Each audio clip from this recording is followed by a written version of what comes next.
주님은 우리의 힘이 되시고 우리의 생명이며 친구이며 기쁨이며 소망이 되어 주십니다. 주님께서 참 그냥 단순하게 2000년 전에 나의 죄를 위해서 돌아가신 분으로서만 생각하는 것이 아니라 주님께서 행하신 그 모든 일들과 그리고 오늘까지도 이어져 오고 있는 주님의 그 놀라운 은혜와 자비의 그 손길이 어떠한 것인지를 저희로 참 시간이 지날수록 더욱더 깊이 있게 깨닫게 하여 주시며 풍성하게 알게 하여 주시고 그 안에서 오히려 더 날이 갈수록 주님을 많이 깨닫는 만큼 더 많이 사랑할 수 있도록 하여 주시기를 간절히 간구드립니다. 하나님, 이 아침도 그렇게 하여 주시기를 다시 한번 간구드립니다. 저희가 오늘 참 예수님을 묵상하며 예수님을 사랑하게 될 수 있도록 도와주시고 오늘 말씀을 통하여서 우리가 좀 그러한 하나님의 나라와 그리고 하나님의 백성으로서 살아가는 것과 그리고 왕 되시는 예수님이 어떠한 의미인지를 더욱더 잘 알아서 예수님을 깊이 사랑할 수 있는 모습으로 변화되어 가기를 원합니다. 주님을 도와주시옵소서. 감사하며 우리 주 예수 그리스도의 이름으로 기도드렸습니다. 아멘. 네, 열왕기상 12장 12절부터 같이 보겠습니다. 오늘은 21절이죠. 21절부터 33절입니다.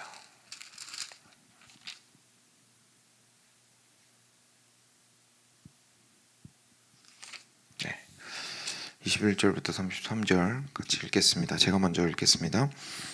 르호보암이 예루살렘에 이르러 유다 온 족속과 베냐민 지파를 모으니 택한 용사가 18만 명이라 이스라엘 족속과 싸워 나라를 회복하여 솔로몬의 아들 르호보암에게 돌리려 하더니 하나님의 말씀이 하나님의 사람 스마야에게 임하여 이르시되 솔로몬의 아들 유다 왕 르호보암과 유다와 베냐민 온 족속과 또 그 남은 백성에게 말하여 이르기를 여호와의 말씀이 너희는 올라가지 말라 너희 형제 이스라엘 자손과 싸우지 말고 각기 집으로 돌아가라 이 일이 나로 말미암아 난 것이라 하셨다 하라 하신지라 그들이 여호와의 말씀을 듣고 그 말씀을 따라 돌아갔더라. 여로보암이 에브라임 산지에 세겜을 건축하고 거기서 살며 또 거기서 나가서 분으엘을 건축하고 그의 마음에 스스로 이르기를 나라가 이제 다윗의 집으로 돌아가리로다.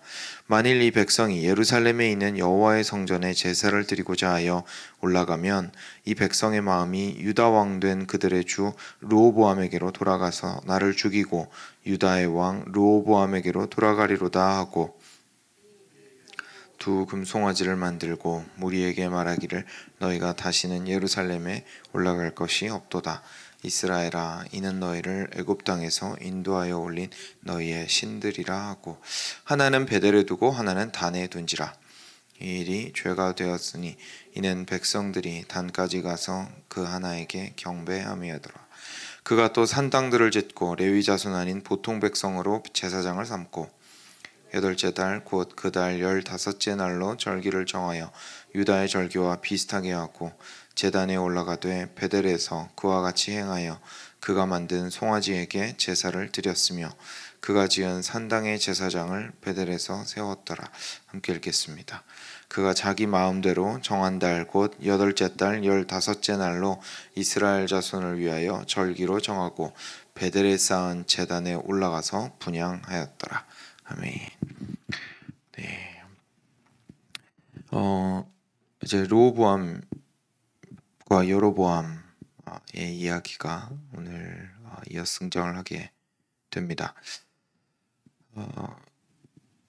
이제 결국 나라가 쪼개어졌습니다.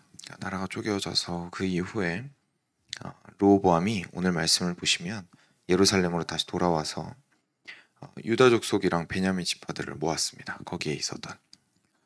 그랬더니 용사가 18만 명이 되었습니다. 그러니까 상당한 숫자였죠. 대군인데 대군을 가지고 다시 이 쪼개진 나라를 수복하고 싶은 마음이 굴뚝 같을 거 아니에요. 자기 할아버지 때부터 이제 통일왕국으로 되어왔던 나라이고 자기 아버지에 의해서 부강하여진 나라니까 당연히 이 나라 회복하고 싶은 마음이 가득히 있었을 텐데 그때 갑자기 스마야라는 선지자에게 하나님께서 임하셔서 말리십니다. 올라가지 말라고, 싸우지 말라고 하십니다. 근데 이유가 뭐였냐면 하나님께서 이것을 모두 뜻하신 것이기 때문이다 라고 이야기하셨습니다. 그래서 이렇게 나라가 둘로 분열되는 것이 하나님께서 뜻하신 바이니까 지금 너희가 이렇게 올라가는 것은 의미가 없다라고 말씀을 하셨죠. 근데 거기서도 뭐 성경에서 이런 일이 처음 있는 일이 아니기 때문에 그래도 이제 무시하고 올라가서 싸운다든지 하는 일들이 있었는데 그래도 우리 로보암은 백성들과 함께 말 듣고 안 올라갔습니다. 결국은 현재 주어진 그 상황을 받아들이기로 한 거죠. 하나님께서 그 상황을 주셨다라는 것을 이제 받아들이게 되었을 때에 결국 우리가 하게 되는 거는요. 우리가 행동을 하지 않는 것이 아니라 우리가 어떻게 행동하는지에 대한 방향이 좀 바뀌게 됩니다. 우리가 많은 경우에 하나님이 하십니다라고 이야기하면 우리가 이제 아무것도 안 하는 걸 생각할 때가 참 많이 있는데 그렇다기보다 하나님이 하십니다. 하나님께서 당신의 뜻대로 모든 것들을 행하십니다. 라는 사실을 알고 있으면 저희가 아무 일도 안 하는 게 아니라 저희가 원래 하고자 했던 방향을 다시 한번 생각해 보게 되죠. 그래서 과연 그 길이 하나님께서 뜻하시는 바와 일치하는 길인가 질문하게 됩니다. 그리고 나서 그렇지 않다면 저희들이 이것을 수정하게 되고 이제 다른 방향으로 주의 뜻을 따르는 길로 돌이키게 됩니다. 그래서 실제로 하나님의 뜻을 계속해서 이렇게 말씀을 통하여서 기도 가운데에서 알아가고 그리고 그 길을 따라가는 것은 참 결국은 저희 자신을 돌아보는 시간이 되고 그리고 그 길을 올바르게 판단해서 주님께를 이렇게 맞춰서 나침반이 항상 북쪽을 가리키듯이 주님을 가리키며 나아갈 수 있는 삶이 되기를 이제 연습해 나가는 과정이 되겠죠. 그래서 뭐 로보암이 다 잘한 건 아니었지만 그래도 이때는 하나님께서 다스리시는 나라로 이 나라를 다스리고자 하는 마음과 그리고 비록 이제 두동강이 난 데다가 심지어 자기는 더 조그마한 부분, 훨씬 더 작은 부분, 한 5분의 1 정도 될까요? 그 정도 되는 부분만 가지고 이제 이 할아버지와 아버지의 나라를 이끌어 가야 된다는 마음에 참 어려웠을 테지만 그럼에도 그 상황을 받아들여야 했던 것을 저희가 보게 됩니다. 같은 상황을 완전히 다르게 받아들이는 이야기가 이제 요 다음에 나옵니다. 여로보암이었습니다. 여로보암은 이제 나라가 갈라진 다음에 제일 먼저 뭘 했냐면 에브라임 산지에 세겜을 건축하였습니다. 그러니까 도시를 건축한 거죠. 도시를 건축했고 거기 살면서 분우엘을 건축했습니다. 그러니까 결국 이 나라를 그 국경이랑 그 외부에서 이렇게 침략해서 들어왔을 때에 막을 수 있는 조치를 먼저 취한 것을 저희가 보게 됩니다. 그리고 나서 이제 26절부터 이렇게 이야기합니다. 그 마음에 스스로 이르기를 나라가 이제 다윗의 집으로 돌아가리로다. 그러니까 이거를 나라의 모양을 갖추고 나니까 이제 불안한 거죠. 지금 이 백성들의 마음은 계속해서 예루살렘을 향하고 있을 수밖에 없습니다. 왜냐하면 이스라엘 백성들은 이제까지 그 광야에서부터 하나님께서 그 율법을 허락하신 이후로 항상 하나님 중심으로 이 그 백성들의 삶이 짜여져 왔기 때문에 이게 완전히 뿌리가 깊이 있게 박혀 있는 상태입니다. 그러니까 믿음이 좋고 안 좋고를 떠나서 그러니까 저희가 뭐 절에 한 번도 안 가봤어도 불교 문화가 있는 문화에서 크면 이제 불교 문화가 이렇게 깊이 있게 자리 잡을 수 있듯이 이스라엘 백성들도 뭐 신앙이 좋고 안 좋고를 떠나서 평생을 그냥 하나님 중심으로 살아왔기 때문에 그 삶 자체가 당연히 그거에 삶이 완전히 묶여 있죠. 그래서 절기도 그냥 가족끼리 즐거워하는 절기일 수 있겠지만 그 근거는 항상 여호와의 절기였고, 그죠? 그리고 그 명절이 되면 하는 일도 결국은 이스라엘의 구원과도 관련이 있고, 그리고 특별한 날이 되면 항상 모든 사람이 예루살렘에 갔고, 그리고 거기에서 성전을 바라보면서 감동을 받고, 그리고 사실 지금 보고 있는 이 세대는 어떻게 보면 예루살렘 성전 1세대고, 그쵸? 그 솔로몬이 만든 그 성전의 영광을 본 사람들이고, 솔로몬이 세운 그 나라의 부강함을 경험하며 맛보고 누렸던 사람들이잖아요. 그러니까 이게 마음이 아무리 자기들이 땅덩어리가 더 크고 인구도 더 많고 그래도 계속해서 예루살렘을 향할 수밖에 없는 거죠. 그 사실을 여로보암이 누구보다 잘 알고 있었습니다. 그래서 이 사람이 꾀를 부립니다. 만일 이 백성이 예루살렘에 있는 여호와의 성전에 제사를 드리고자 하여 올라가게 되면 이 백성의 마음이 유다 왕 된 그들의 주 르호보암에게로 돌아가서 나를 죽이고 르호보암에게 돌아가리로다. 그러니까 어느 정도로 불안했냐면 이 사람들이 결국은 그러니까 국경을 완전 걸어 잠근 게 아닌 거죠. 북한 남한처럼 완전 걸어 잠근 게 아니라 백성들이 예루살렘으로 가야 됩니다. 우리는 왜냐하면 성전이 하나밖에 없으니까. 우리가 한 하나님을 여전히 섬기고 있다면 성전은 무조건 가야 됩니다. 하면서 가는데 막을 수가 없는 거예요. 그러면 문제가 뭐냐면 거기 간 다음에 그래 역시 성전 중심으로 살아야 돼 이렇게 하다가 그래 우리 왕이 아니라 여기 르호보암 나라에서 사는 게 좋겠다 이렇게 된다는 거죠. 그리고 거기서 끝나지 않고 여로보암이 두려웠던 건 이제 그래서 역으로 반란이 일어나서 자기를 죽일 것을 또 두려워했던 것을 보게 됩니다. 그래서 28절부터 굉장히 치밀한 계획을 세웁니다. 이에 계획하고 두 금송아지를 만들고 무리에게 말하기를 너희가 다시는 예루살렘에 올라갈 것이 없도다. 이스라엘아 이는 너희를 애굽 땅에서 인도하여 올린 너희의 신들이라 라고 이야기했습니다. 갑자기 누가 생각나죠? 아론이 생각납니다. 그죠? 네, 아론은 소를 한 마리 만들었습니다. 그래도 근데 여로보암은 두 마리 만들었습니다. 그리고 나서 그 29절 잠깐 보시면 하나는 베델에 두고 하나는 단에 둔지라 라고 이야기를 하고 있습니다. 그러니까 베델은 그 당시에 그 남유다와 북이스라엘의 접경 지역에 있는 도시였어요. 그러니까 최남단이죠. 이스라엘 입장에서는. 단은 최북단입니다. 그러니까 양쪽에 있는 백성들이 밑으로 전부 다 예루살렘으로 대이동을 해야 되잖아요. 그걸 막기 위해서 최남단과 최북단에다가 제사를 지낼 수 있도록 금송아지를 하나씩 만든 겁니다. 그러니까 굉장히 영리하죠. 아주 영리하죠. 그래서 거기다가 이렇게 만든 다음에 이스라엘 백성들한테 이렇게 말을 한 겁니다. 우리가 전까지 믿었던 그 하나님 필요 없어. 이렇게 얘기 안 하는 거예요.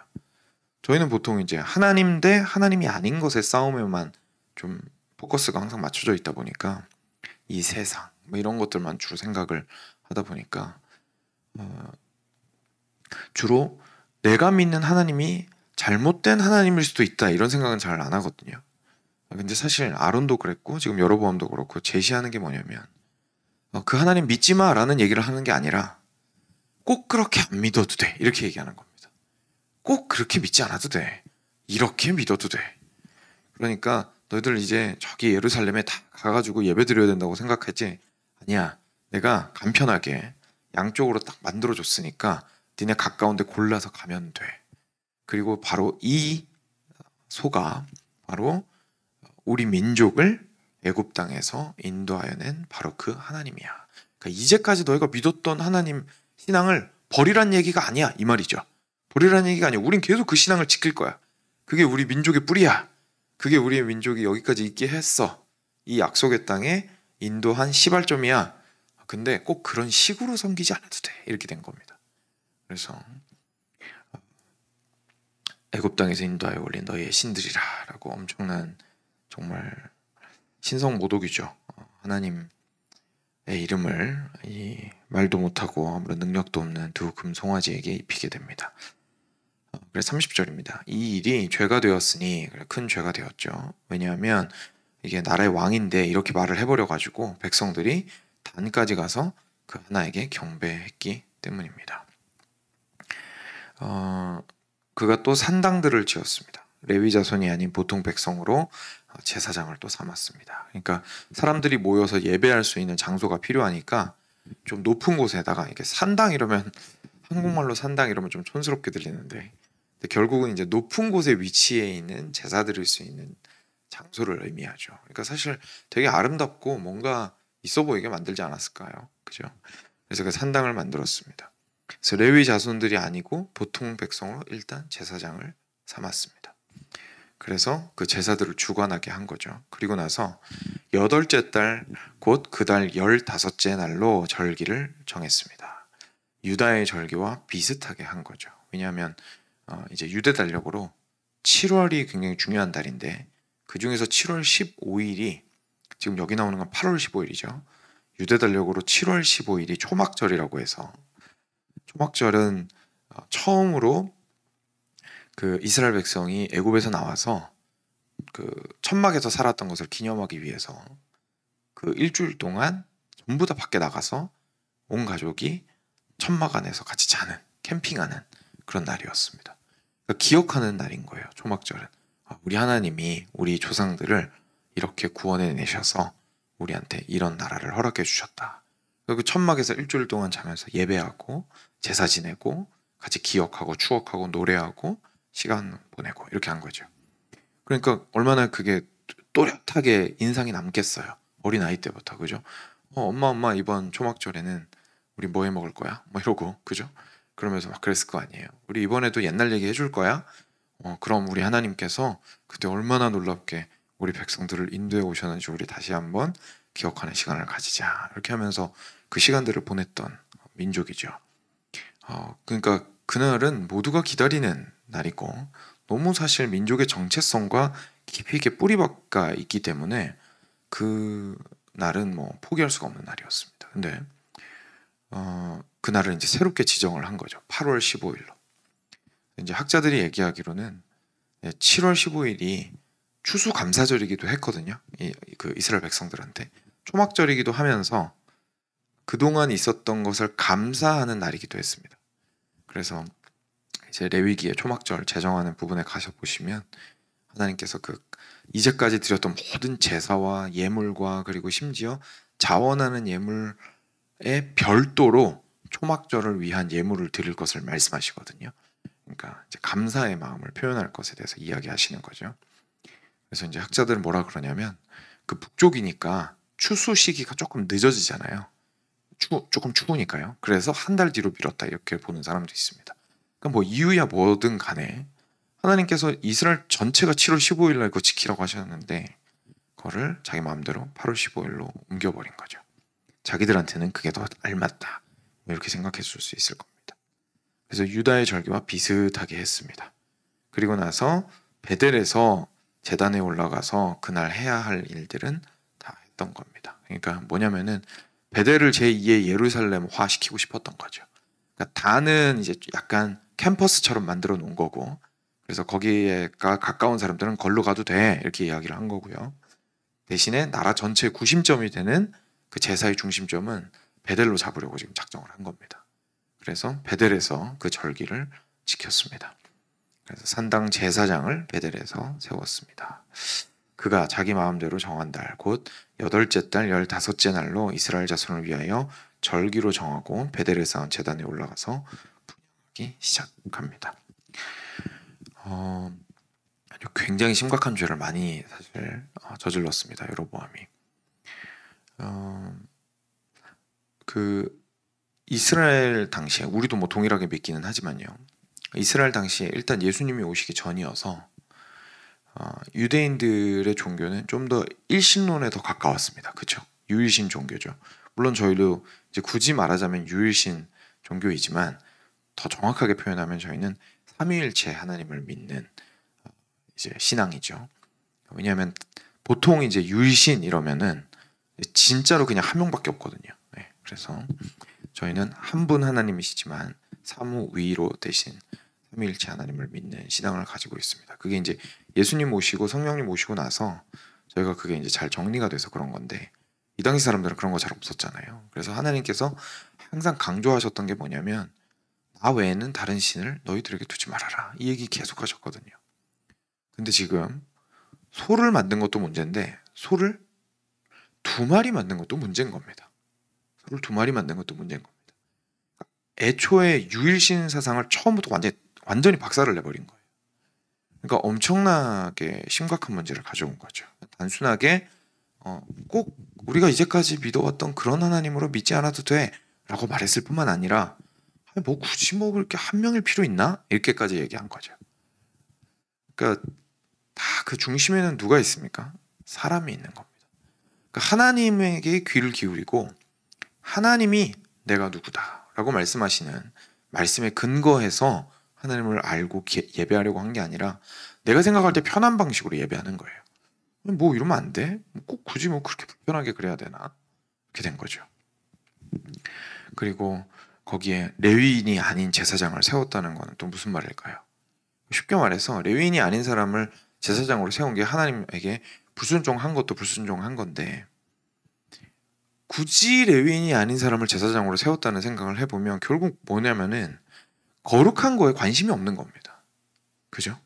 왜냐하면 레위인은 완전히 하나님께 예배하기 위해서 이렇게 분리를 시켜놓은 그 지파였잖아요. 그러니까 아예 구분해서 하나님께 거룩하게 예배하고 하나님의 제사를 하나님이 원하시는 대로 깨끗한 방식으로만 예배하고 이걸 이제 감당하게 하기 위해서 두신 게 레위인인데 그 사람들한테 제사장 안 줬다라는 얘기는 신경을 안 썼다는 얘기죠. 그 부분에 있어서 중요하게 생각 안 했다는 얘기입니다. 하나님 앞에 순전한 마음으로 나아가고 깨끗하게 나아가고 하는 것에 대해서 아무런 관심이 없었다는 것을 의미하죠. 그리고 초막절, 그 추수감사절을 자기 마음대로 막 옮겨버리고 거기에서 분향하고 했던 것은 결국은 하나님에게 진짜로 감사하기보다는 나라를 통합하고자 하는 목적에서 민족을 통합하고자 하는 다른 꿍꿍이로 이 절기를 종교를 이용했다는 것을 볼 수가 있습니다. 참으로 우리가 하나님의 백성이기 때문에 하나님 없으면 안 됩니다라는 생각이 털끝만큼도 없었던 거죠. 없었던 거죠. 그냥 우리가 그냥 뭐 우리나라 만드는 거고 부강하게 만드는 거고 튼튼하게 만드는 거고 백성들 유실되는 거 막아야 되고 종교를 통해서 나라 대통합 이루어야 되고 그냥 뭐 이런 식으로 막 생각한 겁니다. 그 어디서도 하나님을 찾아볼 수 없게 되었습니다. 비극이죠. 엄청난 비극이었습니다. 사랑하는 여러분, 저의 삶이 사실 신앙생활을 오래 했기 때문에 다른 신을 섬기는 것은 어떻게 보면 거의 불가능에 가까울 수도 있습니다. 그죠? 이스라엘 백성들처럼 저희도 뭐 거의 익숙해졌기 때문이죠. 심지어 이제 만약에 저희들에게서 태어난 자녀나 손주들이라도 이제 계속해서 기독교 문화 속에서 컸다면 본인은 교회 안 나가도 누가 물어보면 크리스천이라고 말할 가능성도 있고 그죠? 그럴 겁니다. 저희들이 노출되어 있는 훨씬 더 위험한 것은 바로 여로보암과 같이 우리가 편한 대로 생각하는 겁니다. 우리가 편한 대로 믿고 우리가 편한 대로 하나님 생각하고 뭐 why not? 그죠? why not이란 말이 굉장히 우리한테 이렇게 뭐랄까요? 설득력 있게 다가오잖아요. 그치 뭐 굳이 꼭 그래야 되나? 이런 생각 들거든요. 그러면서 하나씩 타협하고 둘씩 타협하고 하면서 하나님의 하나님 되심을 깎아내립니다. 이런 모습들이 우리의 삶 가운데서 참 많이 일어나고 있고 그리고 개인의 삶뿐만 아니라 교회 전체로도 그렇게 되기가 참 쉽습니다. 그래서 우리는 항상 하나님께서 말씀하시는 하나님의 말씀을 따라서 하나님이 하나님을 누구라고 말씀하시는지 그리고 하나님께서 어떻게 당신을 예배하라고 하셨는지 이런 부분들에 대해서 말씀을 근거로 하여서 탄탄한 기반을 가지고 거기에 순종하며 하나님을 예배하고 찬양하고 그런 하나님을 높이고 찬양하고 예배해야 합니다. 삶 가운데에서 만약에 내가 why not? 이라고 하나님을 예배하는 것에 대해서 질문하고 의문을 품고 그냥 내 생각이나 편안함 또는 세상이 말하는 옳음의 가치에 따라서 무엇이 옳고 그르다라는 가치에 따라서 예배나 우리가 하나님을 향한 마음이나 이런 부분들의 방식의 변화들이 발생을 한다면 저희들이 다시 한번 그 돌다리를 두드려 볼 문제입니다. 그래서 우리가 하나님을 예배할 때 우리가 하나님을 사랑의 하나님이라고 고백할 때에 하나님이 무질서의 하나님이시고 거룩하지 않은 하나님이란 뜻은 절대로 아니라는 것을 저희가 기억할 필요가 있습니다. 하나님은 여전히 거룩하시고 하나님은 여전히 하나님이시고 하나님이 누구신지를 스스로 드러내시는 분이시고 그리고 하나님은 여전히 죄가 없으시며 그리고 모든 것들을 다스리시고 예배받기에 합당하신 분이십니다. 그래서 그것을 저희가 함께 기억했으면 좋겠습니다. 저희가 함께 삶을 좀 돌아보면서 함께 들으신 말씀 기억하시면서 같이 기도하도록 하겠습니다.